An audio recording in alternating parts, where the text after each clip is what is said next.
electric plug in for 110 volt, like in a house. Yeah.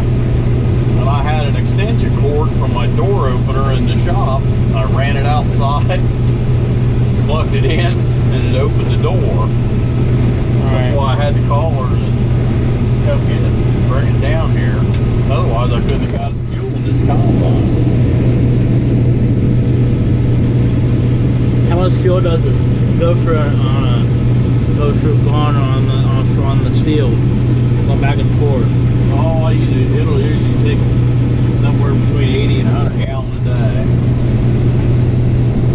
I heard Kyle's gonna be down there tomorrow. Yes, he's coming over tomorrow, but it's not working. Is he gonna rent a grain cart for you? Well,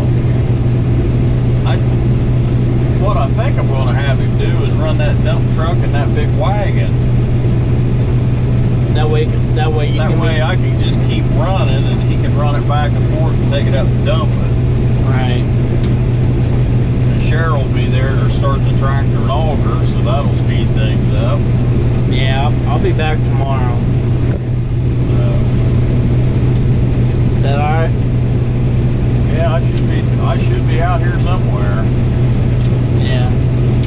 The wheel horse has got a gas gauge, so I can see how much fuel I got and stuff. It's nice.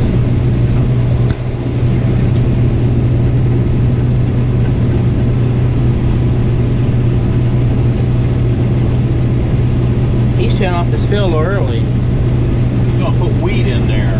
Wheat? So wheat in the fall. Wonder when Watson's gonna pick his beans. Oh, he's busy hauling asphalt. They don't worry about farming until the paving gets done.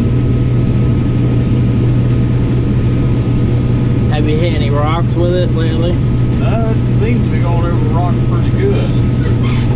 Why some of the beans short?